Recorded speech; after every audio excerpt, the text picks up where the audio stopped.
Hey, good morning. Welcome to the Stochastic.com MLB Strategy Show. I'm Dave Loughran at Lafayette_D on the Twitter, joined by Josh Engleman at Josh Engleman, breaking down a little 8-game slate coming back from the weekend. Hope you guys had a nice weekend and are ready to talk some baseball. Football right around the corner. Preseason football starts in earnest this week, not including the Hall of Fame game. So we got a lot coming down the pike. We're ready to rock. I know Josh is stoked about that, but anything else, regardless of any of that. How was your weekend, man? How you doing? No complaints. I did some man stuff yesterday. Felt pretty good about that. Like what? But otherwise, I took down a floodlight, the back of the house, installed a new floodlight camera.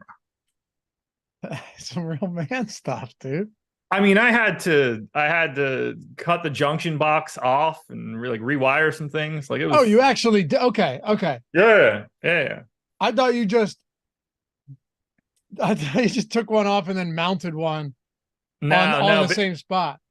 A bunch of this, because of the air down, like I'm right next to the water, because of the air down here, whatever screws used to put that thing back up were just rusted to all hell. So I had to almost break it off of the side of the house and then cut off a line. And I didn't know if I was going to have enough length of the current cables that are being run to be able to still do it. Just got it. Works like a charm. Do you know how to do that stuff, or did you learn how to do it on the go? On the go. No idea. I called my father-in-law, who's a electrician. I was just like, hey, there's 3 wires in the wall. There's 3 wires on this camera doohickey, but one's a different color than the other. And he was just like, those two go together. I was like, all right, cool. I was like, I don't want to blow myself clean across my yard. Dude, there's something about doing anything with electrical that it makes me nervous. My brother-in-law does a lot of that stuff. My other brother-in-law does a lot of that stuff. So I can just hit him up, or I can just YouTube. YouTube is the king of I can't tell you, since I bought a house, how much stuff I've had no idea how to do. Everything. And then I YouTube it and I save hundreds of dollars by not calling somebody out here. Dude, even 10 years ago, I changed the brakes on my car watching YouTube, which I shouldn't have done. Right? But I was broke. Look, I was broke. I didn't have the money. Like I get it. Brake pads for my Cavalier were like $30, and to get them put on in a garage was like $200. And I was like, well, I don't have the $170 that I need to make this happen. And I was like, okay, these aren't the things. Like, I got to be diligent here. I can fuck around and hang a camera wrong, and if it falls and just breaks on the ground, I don't give a shit. But if the brakes don't work, that's a bigger issue. It's an issue. Yeah. It's a little bit more high risk. It is true though. When you're working on a budget and you just have nothing, you figure out how to do things real quick. It's kind of a blessing in a way if you remember how to do any of that stuff. But without question. Meanwhile, now if my food doesn't heat up right in the microwave, I'm calling Lowe's to send them a new one, and I don't care what the cost is. Happy to have you guys with us. Hit that thumbs up if you haven't done so yet. Subscribe to the channel as well. And leave a comment down below if you're listening after the fact. We appreciate all that. We read them all, at the very least, try and respond to them on top of it. But let's get the 50 likes out of the gate here. And remember, if you listen maybe you don't listen in podcast form, but maybe you're in the car, you're heading to work, you're doing something, you're already working. And, it's easier to close your phone. Maybe you don't have YouTube Premium where you could close your phone and listen, but you want to do that. You don't want to kill battery, whatever it may be. Go listen in podcast form. We got you covered across the board there. We drop this. I mean, it drops right after this is over. It's going to be up on podcast platforms. So keep that in mind if you ever listening or watching after the fact. And of course, leave a rating and a review. Subscribe to the podcast. That stuff goes a long way for us. So we got 8 games here. And Chris Williams, shout out to Chris Williams. Thanks, Chris. Gifted 5 Stochastic DFS membership subs here on the YouTube channel to start our week off in the right way. Make sure to say thanks to Chris if he hits you up there. What a guy. All right, dude. So 8 games. First thing when I was looking at this earlier today, building out the run sheet, first kind of cursory look at the slate, there are a few pretty decent pitchers in good matchups today, like Peralta against Colorado. It's ridiculous. It's ridiculous. He's ridiculous today. His price and this whole setup is ridiculous. It's crazy. I mean, this is how you know how crazy it is, that Spencer Strider's got Pittsburgh and he's like 20% less owned than Freddie Peralta because of Peralta's price point in the matchup. Logan Webb has the Angels, not at San Francisco, but still decent enough strikeout matchup there. Dane Dunning coming off a nice start against Oakland. So I'm just scratching the surface. There are some good pitching options on an 8-game slate. To me, this is like basically the perfect day. You get 8 games. I think that's sort of like the perfect in between. It's not so crazy that it's like, oh, there's 15. And if one team goes for 18 runs, that's your only path to the top. 8 games is a little bit different. And then not only that, DraftKings on Mondays and Tuesdays runs 100K up top. So it's just a better contest. So everything is pointing today to be a great day. I can focus now that Adam's long gone.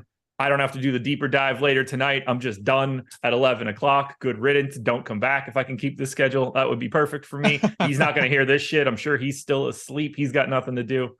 Couldn't be better.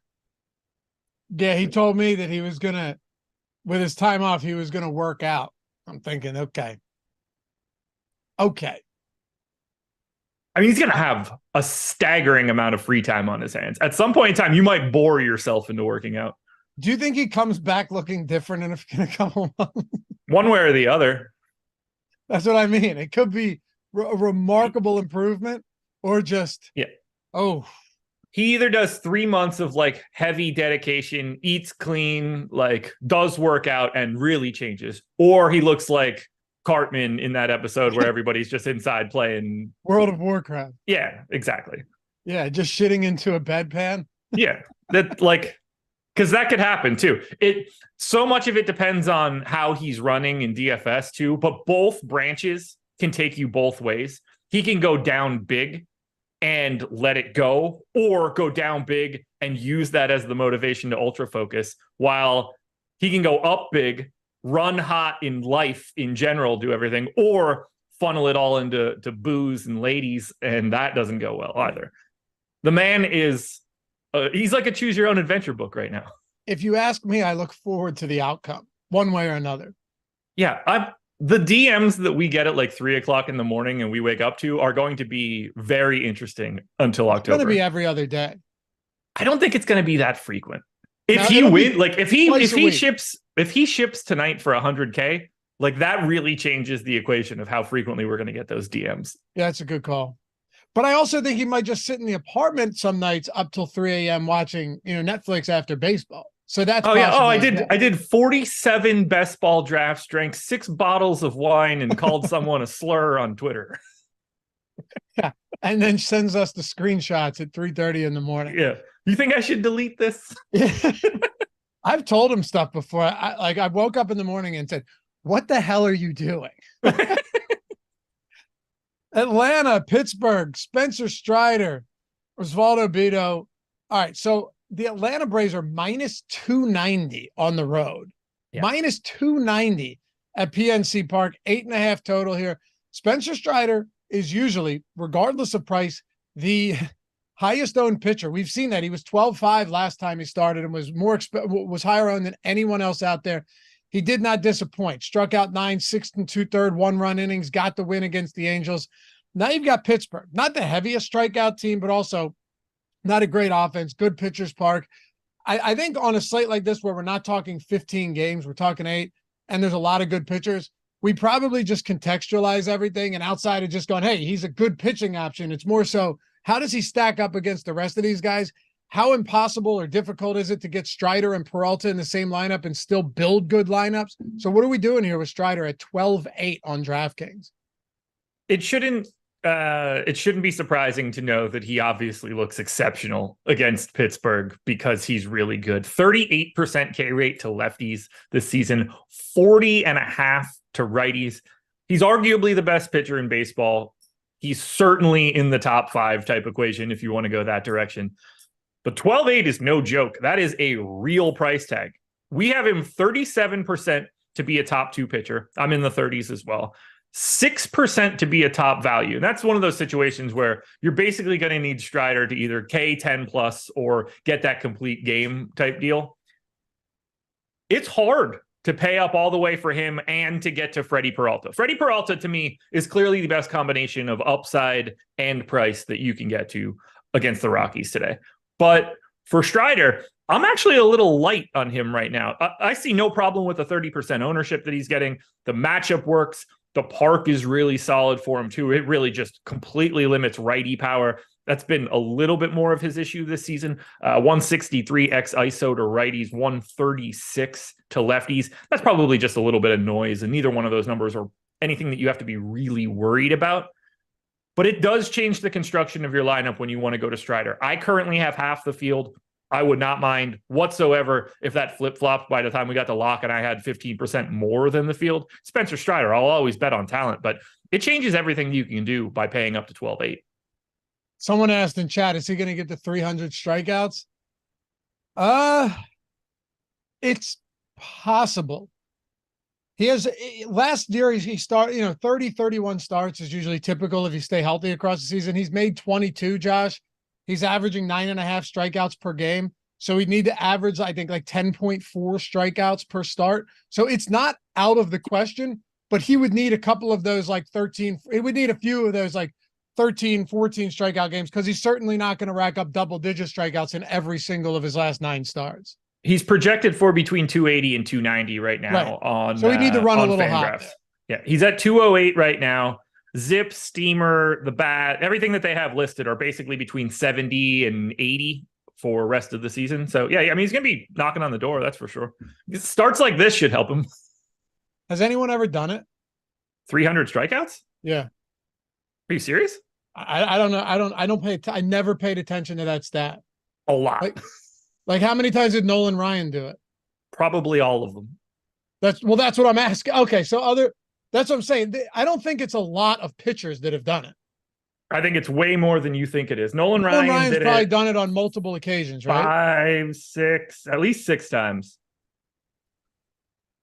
At least 6 times. Oh, Verlander did it in 2019.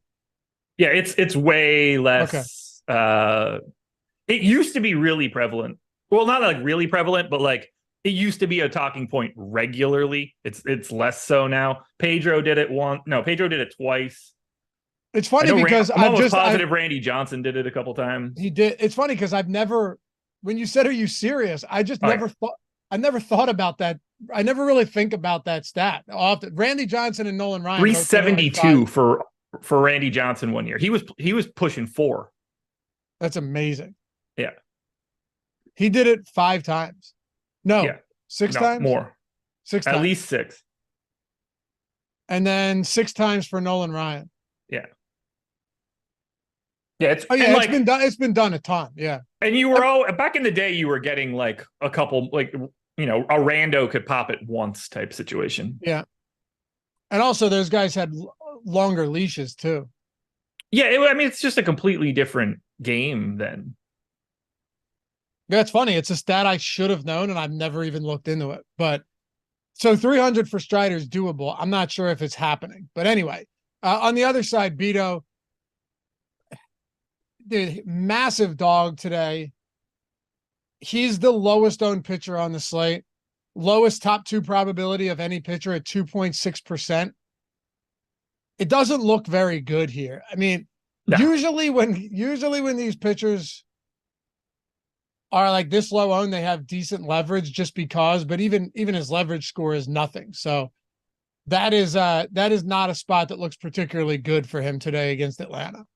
No, it's just out of the game. No matter who you are, you're rarely wanting to get a pitcher up against the Braves because they're the best offense in baseball. Beto's been better than he projects. Like projection systems and his minor league results don't paint him in the best light. 23% K rate, no real issues with power against lefties. Only a 16.5% K rate against righties so far this year. No power issues whatsoever. I bet pitching in Pittsburgh helps there. 71 park factor to righty power. So he has been a very clearly different pitcher than he was in the minors and that he is in projection systems. That said, he's also facing the Atlanta Braves. I don't know what the upside is to taking Beto today. What's the upside to taking the Braves, who have a 5.6 run implied total? Essentially tied for the highest top stack probability. If you're not, if you don't have a subscription to our tools, if you're not a premium member, I could tell you this: there are 3 teams that are right around that 12% top stack probability today in the top stack tool.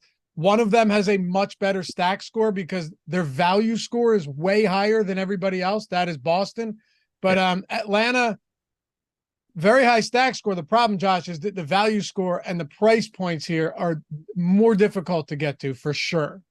Yeah, so obviously pairing Strider with the Braves becomes a very difficult endeavor. I mean, the cheapest Brave in the projected lineup right now is Eddie Rosario at 3,900. Everybody else is 4K or more, obviously multiple 6K bats. I personally think that the Braves are the top stack today. In terms of top stack percentage, the Red Sox being free makes things a lot more interesting, but Atlanta's also on the road, which means you're absolutely getting 9 innings worth of the Braves, whereas the Red Sox are at home in a similar matchup of like, they're a big favorite at home. They're a lot less likely to bat in the 9th inning. I think that puts the Braves over the edge in terms of being the top stack, but they're also the least likely value team for today. I can't talk up the Braves all that much because of their costs. It's clear that they're a good stack. No one's shocked to hear that the best offense in baseball is the team you should get to. There's not a ton of ownership here. I do think they're under-owned. They're just really hard to get to. But I'm more getting the Braves as the filler of my 5-man stacks than as the 5-man stacks themselves. Like, most of my Ronald Acuna ownership is as a one-off, not as a part of a Brave stack. I have 6 Brave stacks right now. I don't get the sense I'm going to get there just because of pitching, but please build Atlanta Braves lineups. They look fantastic. I don't think we need to talk about Pittsburgh bats all that much. No, sure don't. Talk about the Cubs and the New York Mets. Drew Smyly, Kodai Senga. All right, so Smiley's pulling like 3% ownership. He's cheap. He's 6,800 at Citi Field. Senga, on the other hand, so if you're looking, I was talking about all of those popular pitchers today. Peralta, Strider, Webb, Dunning's up there at 20%. Senga's at around 17%, seems to make sense. Does have, no real 16.6% ownership, 16.7 top 2 probability in the top pitchers tool. He's $10,000 though. That's kind of the issue, right? Like Peralta's $9,600. It's really crazy to me. I never get Senga, ever. Like, I'm not sure that I've rostered that dude this year. I don't know if I'd get him in Showdown. Like, for some reason, this guy just never shows up. I currently have 22% Kodai Senga. I don't know how it's happening. I don't mind it. It might be an innings thing. He's been, an interesting pitcher. Mows down lefties to an aggressive degree, and no one's touching him. 30% strikeout rate, sub 100 x ISO. Like, lefties just aren't in great shape against Senga. Righties are touching him up a little bit more, but the x ISO is oddly low. I see no reason not to get to Senga here. The strikeout rate looks really good. I'm assuming the Cubs will trot out a couple lefties. You're in New York, so we're getting a pitcher's park. 10K is a very reasonable price in this spot. He's still $2,800 clear of Spencer Strider, more in the Garrett Cole mold than anything else. For the first time, basically this season, I'm going to get to Kodai Senga. I think he's in a really, really nice spot. Anytime he's pitching at home, he's probably in a good spot. Do you think a lot of these lineups could be Senga Peralta lineups? Yeah. Right? Without Strider. I mean, that seems to make the most sense here. Yeah, I think the Strider lineups are going to be getting the Dane Dunnings, Patrick Sandovals, Ken Waldachuk type lineups, whereas it's a lot easier to go like Senga Webb, Senga Peralta, whatever combination of that first step down. Cole is the one that's sort of in no man's land, and we'll obviously get to him in a bit. But yeah, I like Senga today. I'm slightly higher on him than we are. We have him 17% to be a top 2 pitcher. I have it at 20. I mean, we're splitting hairs here. That's basically the same number, but I'm in agreement. I like Senga today. I don't like Drew Smyly. Yeah, no, Drew Smyly, some reverse splits this year too. 215 x ISO versus lefties. He has a 412 WOBA against same-handed bats, 345 x WOBA. You look against righties though, and this typically is not the case for left-handed pitching. 141 x ISO, 307 x WOBA, which is, essentially league average. He's definitely been a lot worse against lefties, and my guess is you won't see a ton of lefties going up against Smyly today. So, I mean, how do you approach a spot like this with Mets bats at Citi Field? I do want to say one thing quickly about Smyly. I might have wrote him off too quickly. Great park, 4.5 run or somewhere in that neighborhood implied total for the Mets. It's not like the Mets are expected to blow him up. 6,800 is a little bit more expensive than I want him to be, but we have him 8% to be a top 2 pitcher, 15% at top value. He's not the worst pairing with Spencer Strider as an SP2. If you're looking for a low-owned pitcher that is a good enough value, I just don't think that there's a lot of like strikeout upside for Drew Smyly, and that's sort of the problem. But he's probably a hair under-owned. I just don't want to advocate for him. I don't want anybody to think that I'm a big Smyly guy for today, but he's probably a little underrepresented because of the park. Now, Mets bats, back to where you were going there. 10th in top stack, 11th in top value, 8th in ownership. It all looks about right. They seem like a neutral team to get to. I have a little bit, nothing crazy. I'm basically neutral to the field as well. You do look at the lefty numbers that you've seen against Smyly so far this year. This certainly stands out as what feels like a decent spot for Brandon Nimmo, but the park is still there to negate that a little bit. It just seems like Nimmo's probably a little underrepresented. Whether the lefty-righty stuff is true for Smyly or not, Pete Alonso at 4% ownership seems like a good pivot. If you've got like a really expensive stack, like the Braves might be a decent example for this one. Let's say you're trying to make a Braves stack, but you want to get away from the $6,200 price tag of Matt Olson. Maybe you drop that down and you end up picking up a Michael Harris or something, and you save that extra $1,000 and go to Pete Alonso as a one-off. I like that kind of move. But I don't see the Mets as like a strong stack team. I'll throw some reverse splits at you again. Kodai Senga, that is nuts this year. I see you nodding in agreement. Yeah. Dude, 0.08 expected ISO, 0.075 actual ISO to lefties, 256 WOBA, 282 X WOBA, 12% plus swinging strike rate. So he's not missing as many bats against lefties. But man, is he limiting power and production and base runners in general. Those are striking numbers 3/4 of the way through the season. Yeah, he's in a great spot, and that's not great for the Cubs side of this one. They are 6th in top stack. We actually have the Cubs with a higher top stack odds than the Mets right now. I can't say that I agree with that, but I am generally heavier on the Mets than I am basically any other team, so that probably has a little bit to do with it. I don't really want to get to the Cubs. I don't have any Cubs stacks right now. They're 9th in ownership, 9th in stack score, so they're probably appropriately owned. Nobody's more owned than Mike Tauchman, who should be in for a long night given Senga's splits. Not a spot that I want to get to, not in this park. I find this game to be basically Senga, maybe a little bit of Mets, and that's it. Kansas City and Boston.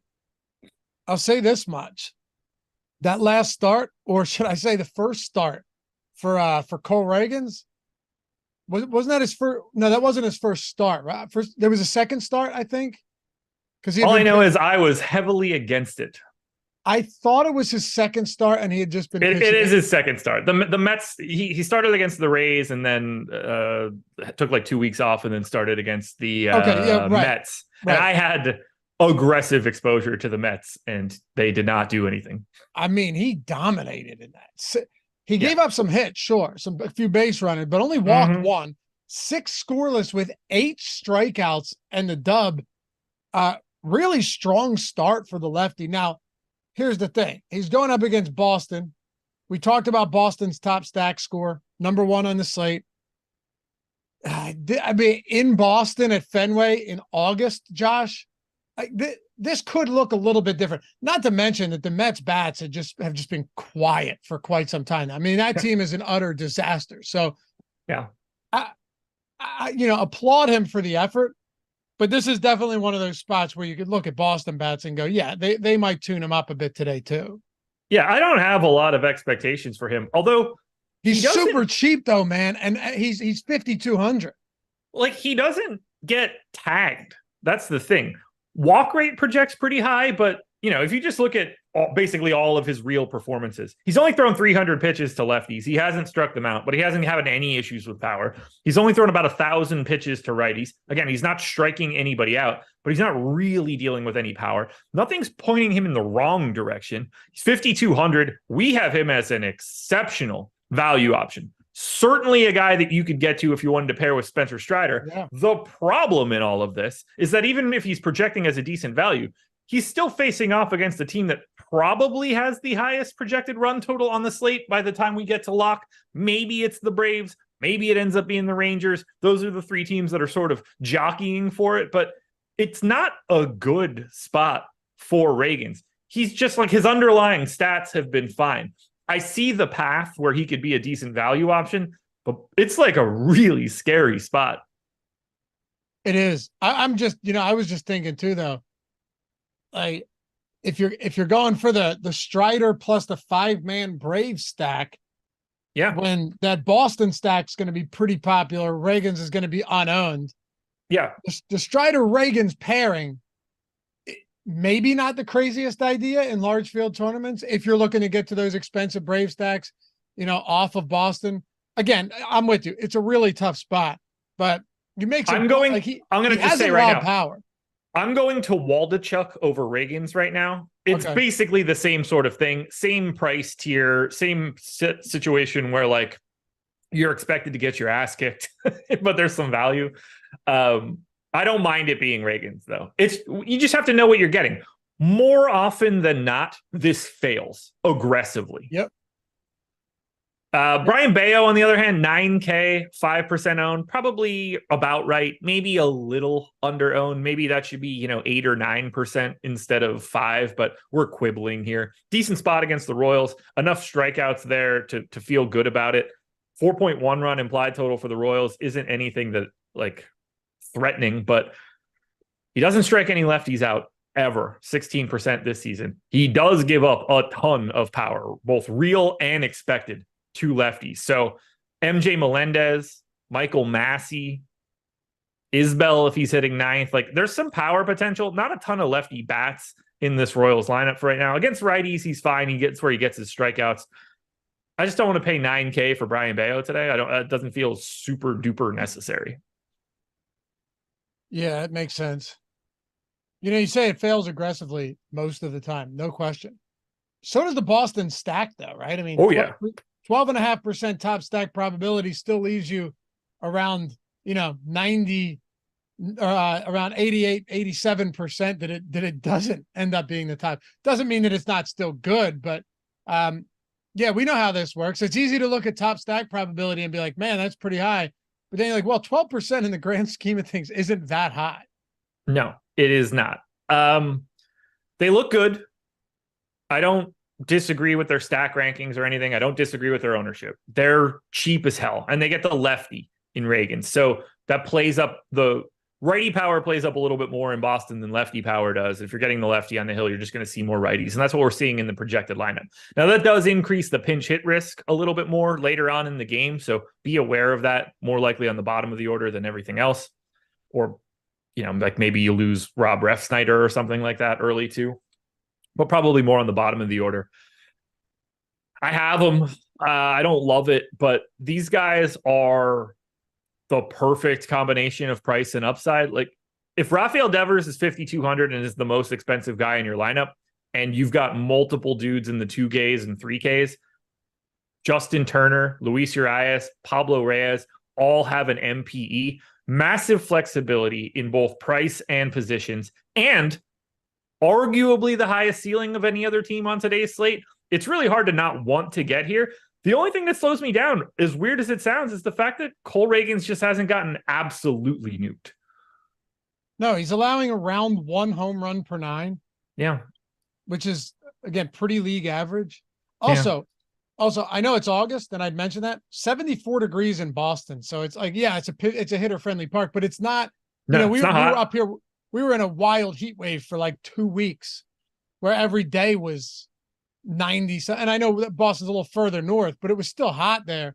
Sure. It's not like that anymore. So, we're thinking about, we had a question too saying, is this mostly tournament or cash advice? With cash, you're really not focused too much. Like if we were to do a cash lineup show, it would be 10 minutes probably. We'd go over the highest. That's a YouTube short. Yeah, it's a short.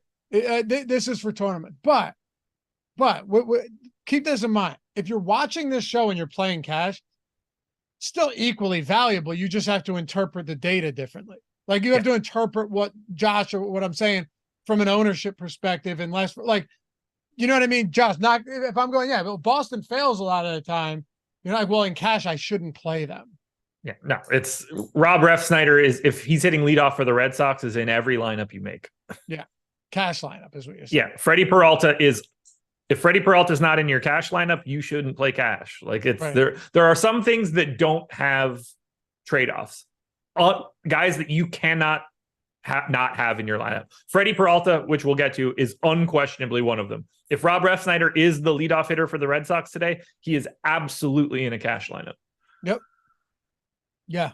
You're trying to cash. You're not trying to win everything. Doesn't matter if you finish, first or last on the cash line in a 50-50 or a double up. Getting paid the same. Absolutely. All right. I kind of like the Royals. Yeah. Oh, you're channeling your inner Adam Scher here. Yeah, that didn't take long.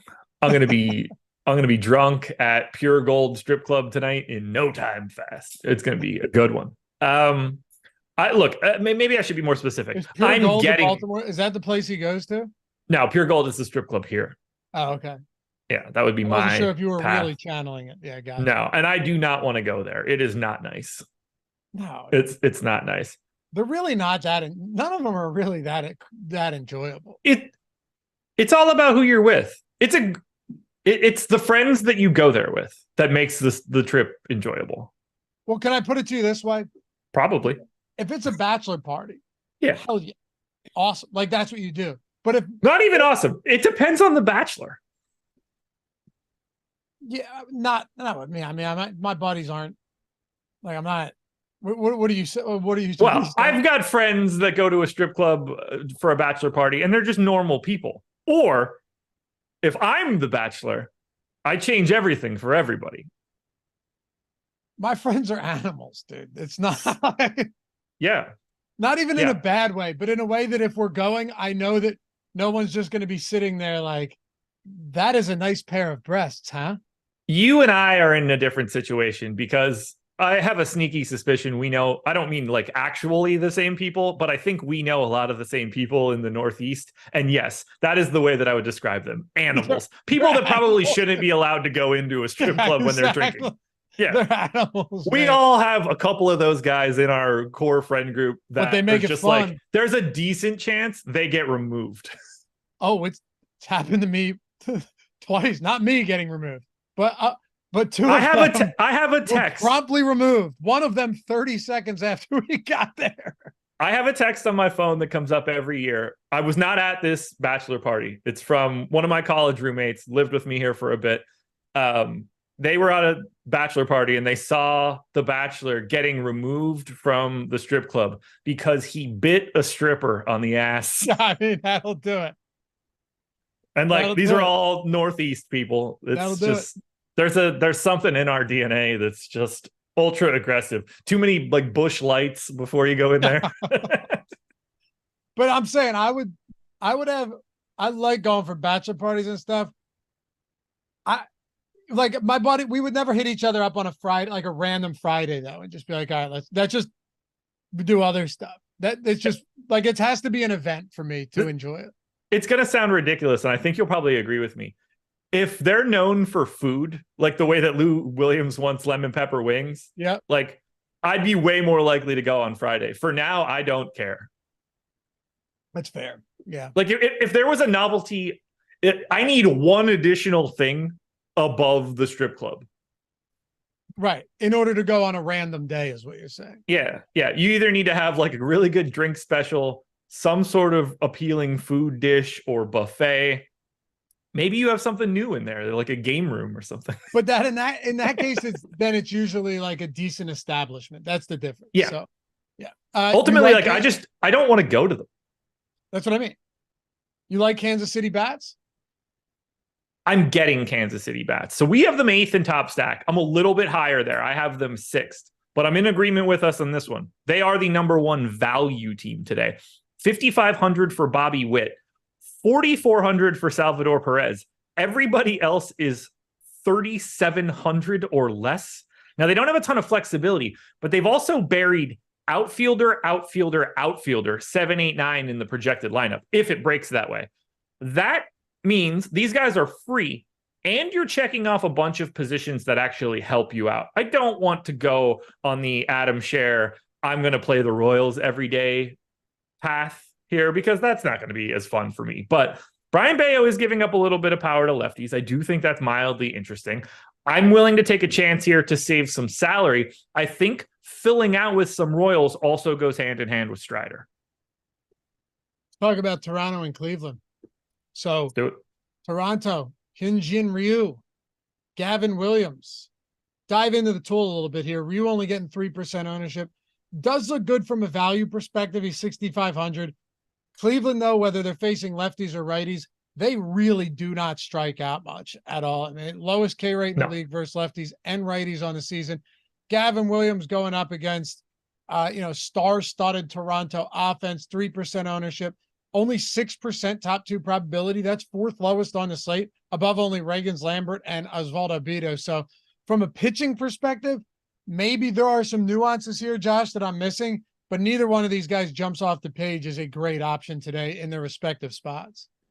No, Ryu 3% owned, Gavin Williams 3% owned. I have 5 and 4 respectively. Tough spot for Ryu just because there's no strikeouts. Tough spot for Gavin Williams because there's so much power. Prices are both fine. If they end up in any lineups, they're not no plays. They're not guys that you should actively avoid, but they are in no way a priority. I don't have anything really else to add. Like they're just like they're on two very uneventful options on today's slate. For sure. Yeah, no, we don't need to dive deep into it, especially when you look at it and you go, all right, well, Toronto has the 4th highest top stack probability, right? Like stack score, Toronto sitting top 4 as well. They're 4th in stack score in the top stacks tool. Aggregate ownership is around 8%. So they're not that high owned. Actually, one of these spots today where you could look at them and say, hey, okay, Toronto bats against Gavin Williams, who, he's a fine young pitcher, but this could be a spot that potentially gets ugly for him today. So we're a little higher on Toronto than I am, and which is, again, great. This whole slate is just like running opposite of what I normally get. I don't normally get Senga, and I normally jam the Blue Jays. I'm not. I don't know why that's the case. I would like to, but I'm wildly under the field on most of these guys. Gavin Williams has been solid, doesn't strike anybody out, doesn't really give up any power. Just like a guy that it seems like you don't want to get a lot against, but it's still very early in his career. He's thrown like 750 pitches, so we can't read too much into it. Obviously, the power of the Blue Jays carries a lot of weight here. Lefty power is going to play up a little bit more. 1, you've got the righty Gavin Williams on the hill. 2, righty home run factor in Cleveland is 87. Lefty is 98. It's just significantly more likely to be a home run if you're a lefty. So that plays really well for Brandon Belt or Dalton Varsho. Unfortunately for the Blue Jays, they are very heavy in righty power. Anytime you want to get like Vlad Guerrero or George Springer, we're talking about ultra talented guys. Whit Merrifield has the MPEs in the leadoff spot. I don't mind Toronto on paper. They're properly owned. Doesn't feel like the best spot you can get them though. Any interest in Cleveland bats against? Oh, by the way, how I can't. I'm sorry, guys. We got to talk about this for a second. Jose Ramirez, Tim Anderson. Dude, did you like, I don't want to say did you see it live, but like, were you following anything while it was happening? I saw it on Twitter, like the video 5 minutes after it happened. But no, I was not watching the Cleveland Indians and White Sox live on a Saturday night. No, I'm afraid not. I caught the tweet immediately as it happened, so it was fun to like dive into it. Ramirez wasn't even looking, by the way. Like, don't get me wrong, just spray and pray at that point. But his head was look, that's a big overhand, right? It was a huge overhand. Someone's like, "Oh no, he just knocked him down." No, dude, if you saw other angles of that, Anderson couldn't walk. They were holding him up. He got him pretty good. So have they announced anything yet? Have they announced anything yet? No, but there's no way these guys are playing. Okay. I mean, so here's the conversation. Going to I'm sorry, it's still a little early here. What's it called when they petition against the suspension? When they what's the word? Like if they're about to get suspended and they appeal it. Thank you. Sorry, I didn't think that you were missing out on such a simple word there. With such an extensive and robust vocabulary, you'd be surprised that I couldn't think of the word appeal. I mean, there's no way they appeal suspensions, right? Here's where I'm at. Here's where I'm at on this. They're clearly going to get suspended. And I know they don't want fighting. This should be the least suspended fight ever for those two guys in particular. That's two men that dropped their shit. They both squared up. They looked at each other. They knew what they wanted to do. There's no cheap shit, bull nonsense, whatever. This was just two men hashing it out there. I know they don't want that, but this is the way that it like should happen. Great for the game. I don't mind it. I don't mind it. Great for the game. I think it's worse for everybody else that gets involved than those two in particular. For sure. It's so corny seeing players run out of the bullpen and just stand there. Like, you know. Or you're like, who's the catcher that came from the tunnel with his gear on during it? It's so dumb, dude. Somebody came in hot late and got it started up again. So when I saw the tweet that was like an actual fight in baseball, I rolled my eyes. I'm like, yeah, sure. What was Ramirez even mad about? That Anderson was standing over him? I'm not entirely sure. Because I honestly, unless Anderson said something, that's the only thing I can think of. It didn't seem like he did anything. Do you know how many plays I've seen where a guy slides under the legs and the guy and the second baseman is standing there with the tag still on just in case? Like, that seemed as routine. I've seen that play. Yeah. Have you not seen that play thousands of times in baseball? Yeah. Have you ever seen anybody go from I'm taking my glove off and squaring up like I know what I'm doing to on the ground faster than that? I mean, the moment he squares up, you're like, oh, Jose Ramirez is the guy that's about to get knocked out here, right? Like, when you first see it, the guy that's willing to be like, he looks like he's going to be the guy that's going to throw hands correctly. I kind of disagree, because Ramirez, if you're Tim Anderson there and you're willing to drop and square up, that's sending a different message than if he just grabs him immediately. Like, he thought about it. Yeah, true. But at the same time, I mean, Ramirez coming in with an aggressive finger point to the middle of the eyes.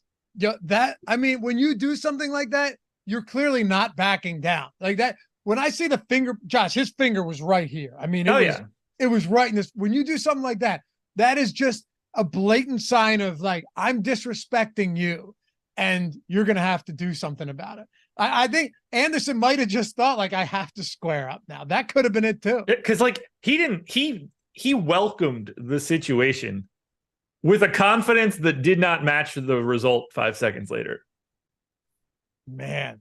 And Ramirez didn't even know he got him at first, because like he knew he got him, but didn't know he got him.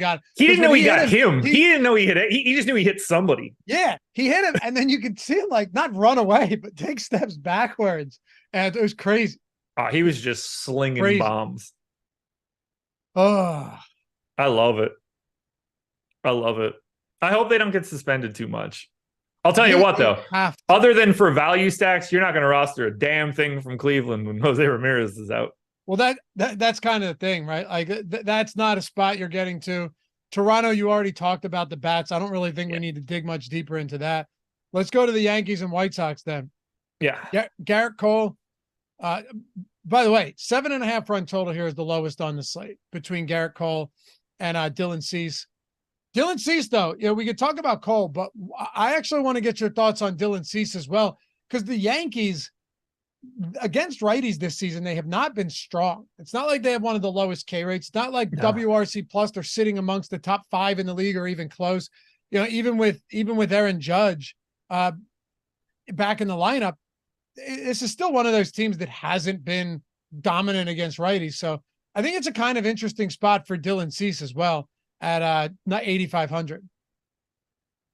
I don't know what to do with this one. So I'm lighter on both guys, but I do agree with the way that we have them graded out. I agree with the ownership that we have on both guys. Maybe Cole is a little low, but he's also expensive. So that value starts to creep in a little bit. If we just start with Cease, this year, mowing down righties in an aggressive way, 31% strikeout rate to righties, 23 to lefties.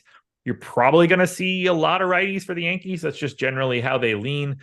No real issues with power for Cease. It's a pretty good spot. I don't mind this Yankees lineup all that much. Like, if you're going to get it's not going to be fun going through Judge, Torres, Stanton. There's a lot of power there. But guys like DJ LeMahieu and Kiner Falefa, like there's not a lot of talent or scariness in their bat. There's some upside for Cease. And the $8,500 price tag, he certainly looks like a really interesting drop down from Freddie Peralta. If you want to take on a little bit of extra risk, but really take a discount in ownership. Cole on the opposite side, a little bit scarier to get to today.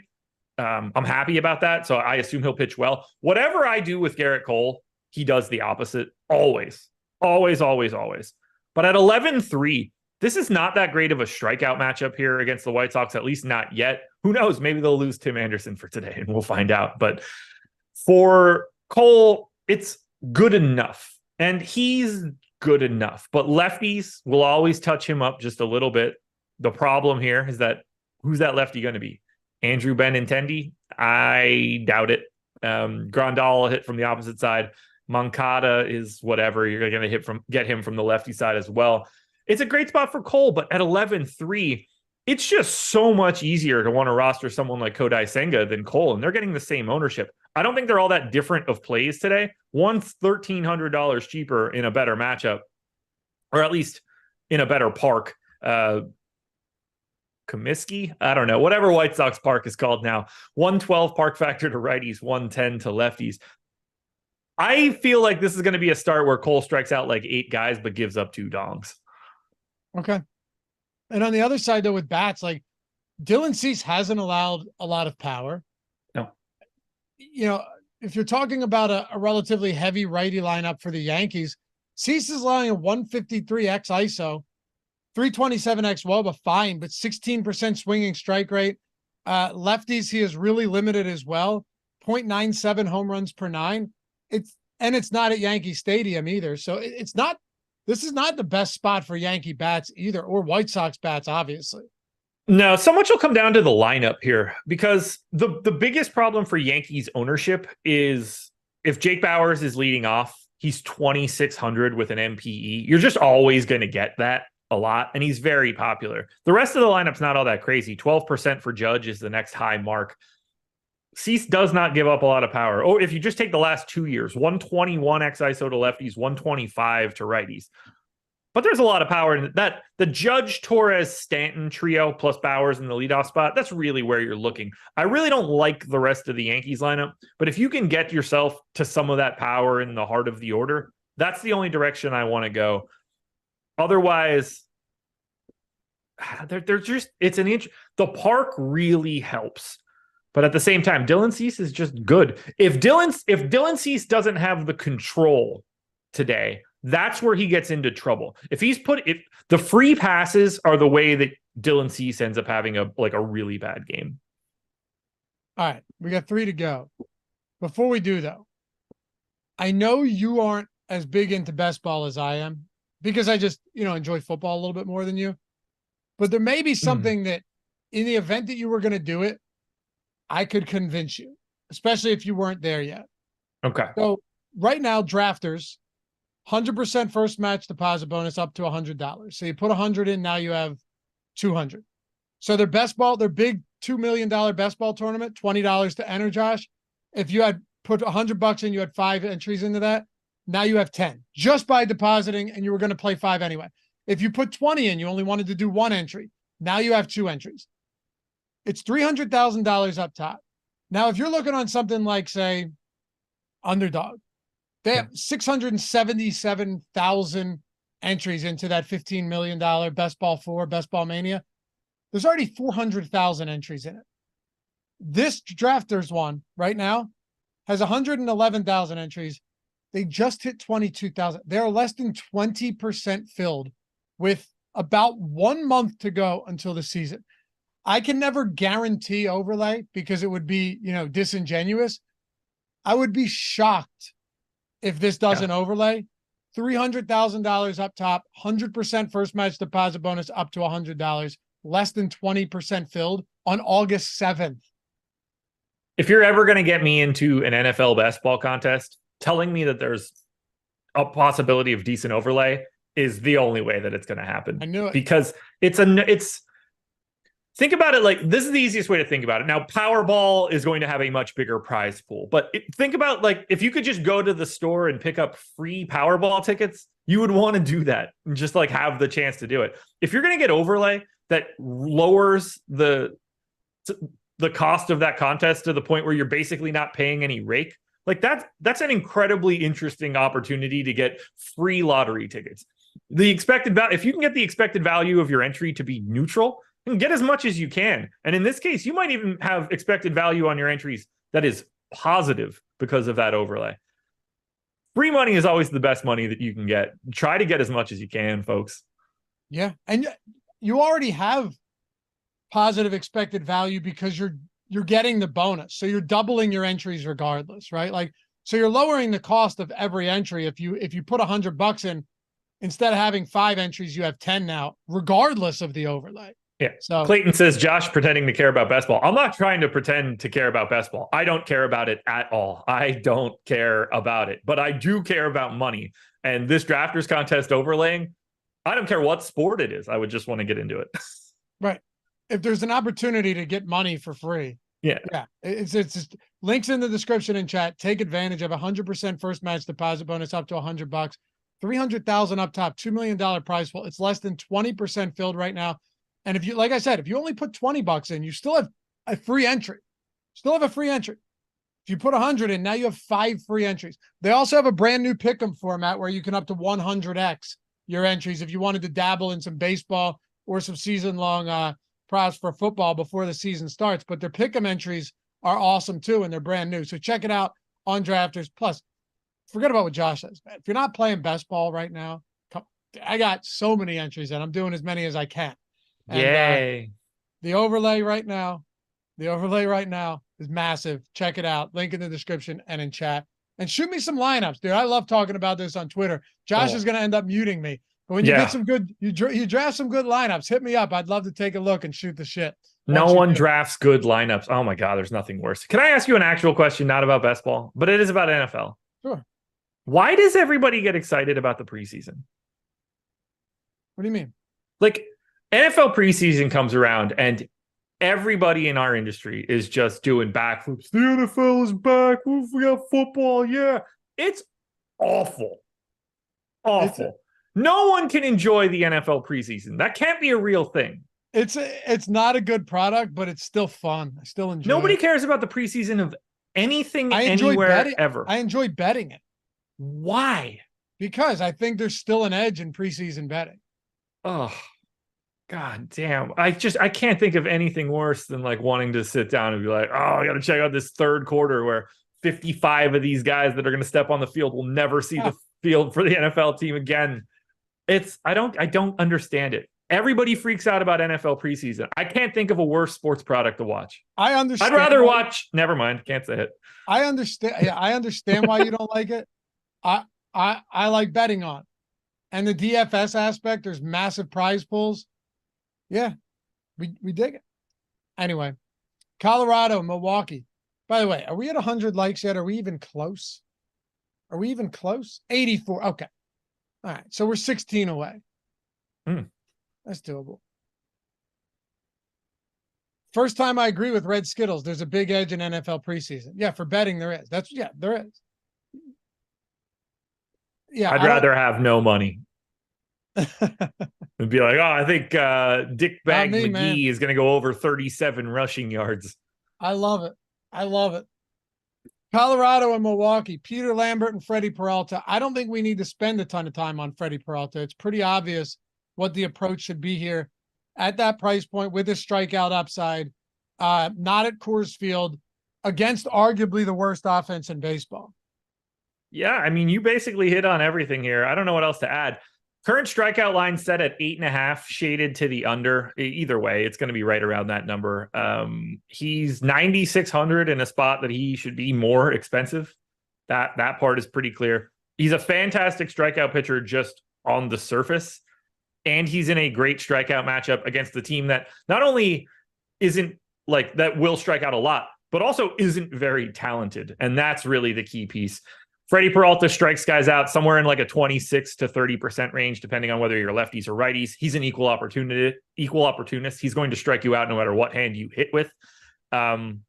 He's the most popular pitcher on today's slate at 47%, and he absolutely should be. Clear first pitcher you're putting into every single lineup if you're playing cash games.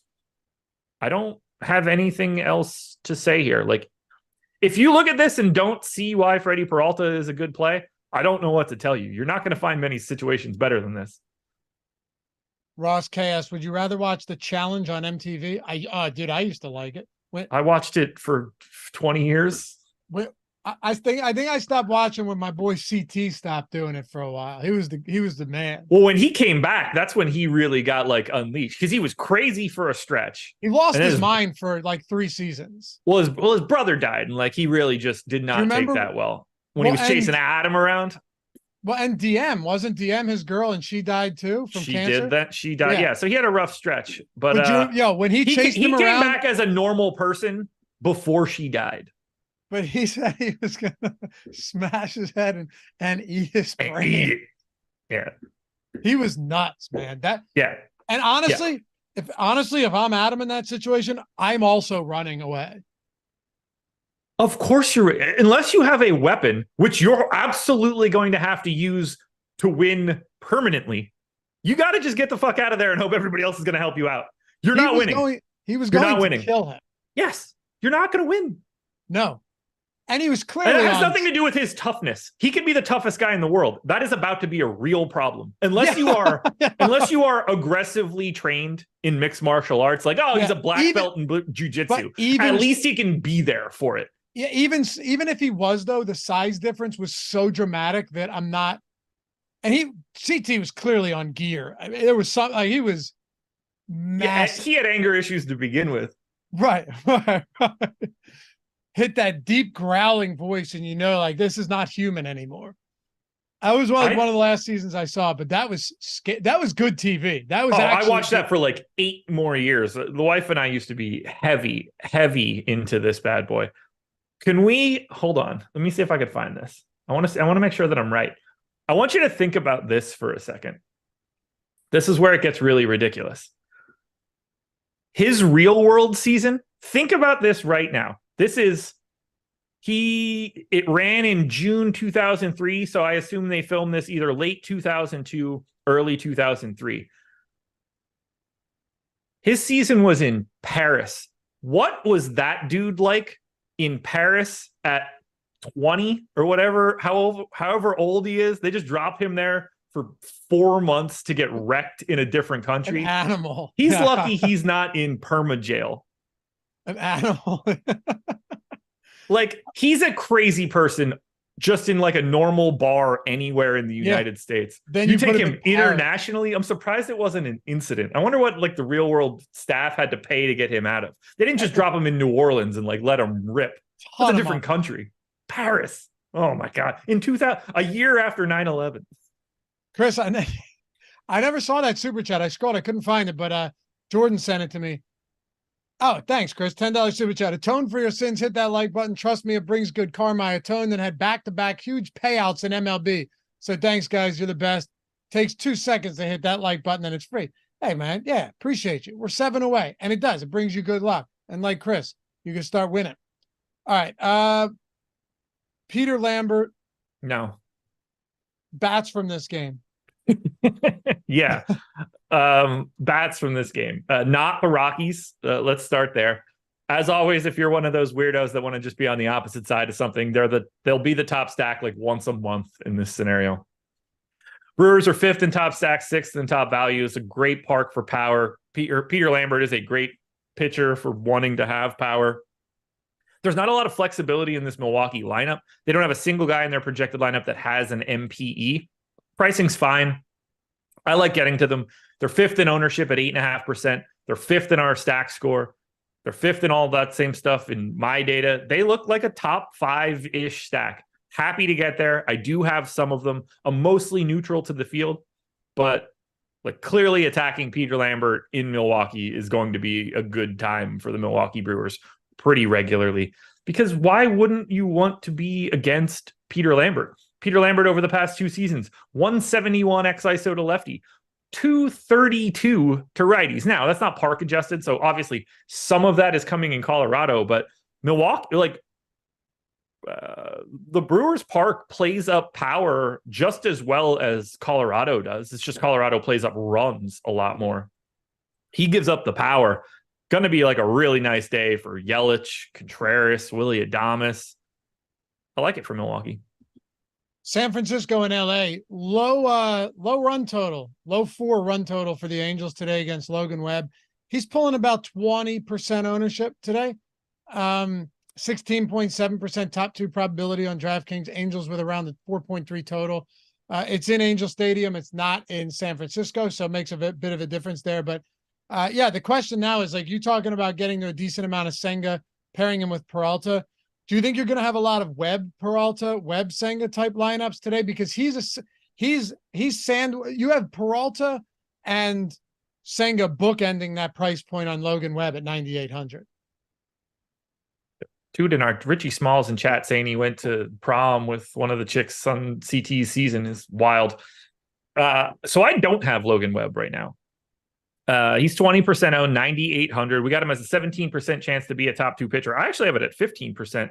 He's probably right around appropriately owned. And it's a decent strikeout matchup here against the Angels, but it does play up a little bit of lefty power. They are going to be running out quite a few lefties, looking like 5 of the 9 spots in the projected lineup are going to be lefties. That's a little bit troublesome. Obviously, one of those lefties is Shohei Ohtani. That's never fun. I would certainly like Logan Webb a lot more if this were in San Francisco. Now, Logan Webb does not get touched up. 133 x ISO to lefties over the past 2 seasons, 131 to righties. He just doesn't strike anybody out. 22% to lefties, 23% to righties. So even in a great strikeout matchup, you've just got to hope that Logan Webb is going deep enough into the game. I think there are better options than Logan Webb. I certainly don't mind getting there. The lineup itself that comes out for the Angels will really tell the story, but I think he's properly owned at 20%. He's just not a guy that I see as a priority because I don't think his ceiling is as big as anybody else's. As far as bats go here, you really, like you said, Logan Webb might not be a strikeout artist, but he's not someone that's prone to allowing a lot of runs, a lot of power. No. Makes the Angels not look particularly great in a spot like this. On the other side, Patrick Sandoval, San Francisco bats, they've got about a 5% top stack probability today, middle of the road stack score. Sandoval and Giants bats, do you have any lean here on either side of it? Well, I have what I'm getting, which is not what I want. Sandoval does not get hit hard. Has a pretty sizable sample against lefties. Doesn't really strike them out in that lefty-lefty way that you would expect. Doesn't really strike out righties either. But 0.086 x ISO over the past 2 seasons to lefties. 1.13, so 130 to righties. He doesn't give up any power, and I am getting to the Giants. And there's nothing I hate more than getting to the Giants against a lefty pitcher because they are going to take some of these dudes out the moment Sandoval isn't in this lineup any longer. And that's where it starts to get a little tough. I am getting to San Francisco. The power plays up really nicely in this park, and their prices really work, as do their positions. Outfield, second, first, third catcher, 1, 2, 3, 4, 5. It makes them really easy to stack, especially with Thairo Estrada at 5,100 being the only guy north of 4,300. These guys are very cost effective. They have a bit of a ceiling. It's the matchup against Sandoval that I don't love. Ready to round this out with Texas and Oakland? More than a little bit. All right. Hey, by the way, the MLB lineup generator, Josh, is still $4.48 for your first week. Best deal we have. It really is. I mean, it's pretty evident that by the screenshots and like the unsolicited endorsements and testimonials that come in all the time, they're like, hey, took down 2,500 with the MLB lineup generator in the mini max, took down 1,000 in the mini max, took down 1,500 in the quarter, paying $4.48 for your first week. They're like in the guard, not a full Binger Hall of Fame worthy, but all made possible by the lineup generator. $500 in the Albatross single entry 10K tournament. I mean, if you're playing $1, $2, $3 to $5 a day, even, you're talking about like even this one. I love the Dora the Explorer one because it's $46, but he just paid off the first week and then some in a whole lot of different. Just paid off the first week and then some with not even a huge win. You can set your stack type. What's up? What's wrong? Maybe I'm just not. Maybe I'm really taking Adam's work here. Did you say Dora the Explorer? That was the screen name that was up there. Okay, so had a win. Okay, I didn't see the screen name, and I was just like, "What is this tie-in you're doing right now to Dora? No. Like, how much TV have you been watching with your daughter?" No, look, you can set your own stack types. You can swap players out and lock players. Although, Josh, I always recommend be careful with that because then you're just taking the tool and you're doing what you shouldn't be doing with the tool. Like you have that option in there. Yeah. So maybe like lock a player or swap a player. But when you start making crazy adjustments, you're defeating the purpose of a tool that's giving you plus EV lineups that's already filtered the bad lineups out for you. You know what I mean? Yeah, I'm not a big fan of making anything more than like one change. Like if you get a lineup that is, like a chalky stack for the day or something, and you get a Cunha in there and you want to swap that out for like a lesser owned high end outfielder, I understand like making that kind of swap, but I wouldn't want to get in a habit of like changing two, three, four different things. You can see how chalky every lineup is, right? Like you can see the projected total ownership on every lineup, the optimal projection for every lineup. And then you can upload them straight to CSV. We had a lot of questions about that the other day. Hopefully we helped you guys with that. Upload them to CSV straight into DraftKings on the FanDuel. You can, once you save all your lineups, you can discard the ones you don't like, save the ones you like. Once you do, you can see your exposure to every player, right? You can see every lineup there all on one page. Honestly, for the price, there is no better tool out there, in my opinion. So check it out if you want. Link in the description and in chat for the lineup generator. If you're looking to go big, the lineup simulator is this on steroids. And our own Tom Kennedy, who had stopped playing MLB DFS, just took down 50K with that yesterday. So check it out. Or 50% off all of our tools with Stochastic Plus Platinum. Half off everything, every sport, everything in the description. So no matter your budget, no matter how your bankroll, how much you're playing, we got something for all of you guys. Check it out. Link in the description and in chat. And if you ever have any questions, you can hit me up on Twitter at Laffy_D. My DMs are open. Texas and Oakland. Let's wrap this one up, Josh. Dane Dunning coming off a very nice start for Dunning. Now he's got Oakland. Last appearance for Dunning was 7 2/3, 1 run, 11 Ks against the White Sox. A monster start. Now you follow it up with the Oakland Athletics. This is as good a matchup as you're going to get. And I know he hasn't been stellar all year long. Don't get me wrong, from a DFS perspective, but $7,200 in this spot in Oakland, not exactly all that pricey. Now he's fine. Look, 7,200. He's just cheap, and the Oakland A's are really bad. It's a great park to pitch in. There's massive amounts of strikeouts. Now Dane Dunning is not that guy. 15% K rate to lefties this season, 19 to righties. If you just want to lump in the previous 2 years, it doesn't get too much better, but it ticks up a little bit. They're really cheap. He's really cheap against a shitty team, and that's all that we're talking about here. He's a solid value. He's probably a little over-owned at 20%. You can very easily just drop down a little bit and not get that different of a performance. But he is the best guy you can get to sub 8K because of the matchup and the park. That said, I at least have a little bit of interest in Ken Waldichuk on the opposite side. Clearly a terrible matchup against the Rangers. The Rangers are good. And it's not even that great of a strikeout matchup. Waldichuk also gets bombed against lefties. 285 x ISO so far this season. If you want to add in last season, it gets even worse than that. Righties touch him up to a degree, but he's 5,400. That's basically free. The park dramatically limits right-handed power. That will help when you're facing Semien, Duran, Garcia, Mitch Garver. That's about it. Seager is in a much better spot, even though it's lefty-lefty. That's not as good for Seager, but it's certainly not good for Ken Waldichuk based on his lifetime splits. There's a path here where everything just sort of stays in the yard. He negates righty power. He gets himself through 5 innings, and he becomes a really nice value option for Oakland in a park that can really limit runs. Do I like it? No. But if I have to pay down for anybody, as of right now, I'm going to roll the dice with Waldichuk. Okay. I don't like it, though. I want to be very clear here. Fair enough. Yeah, I'm just looking at Dunning, too. Some tough matchups lately. Like San Diego, from a strikeout standpoint, Dodgers, Tampa Bay, Washington doesn't strike out, Boston. He had a 10 strikeout game against Detroit, 8 2/3 innings, 2 runs back in late June. So it is there. But like you said, he's not the guy that's, racking up 11 strikeouts per game on the regular. But it is a good matchup. Arguably the best matchup he's going to get. So for sure. Interesting spot.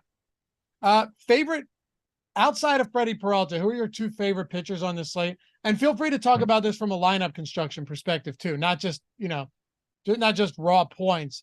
And 3 favorite stacks as well. Okay, so Peralta obviously won, as you mentioned. The guy that I have the second most of right now is Waldichuk. Now, I don't think that holds by the time we get to the end of the slate, and I don't think that Ken Waldichuk is the second best pitcher that you can get to. I think the answer is probably Senga 2, Dane Dunning 3.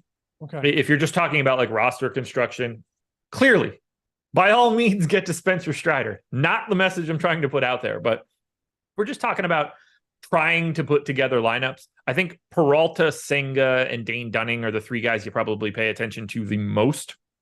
When it comes to stacks, me personally, Red Sox, Giants are the 2 leading the way. I probably like that the least of anything that I can get to. Really not happy with the way that I'm getting to any hitting.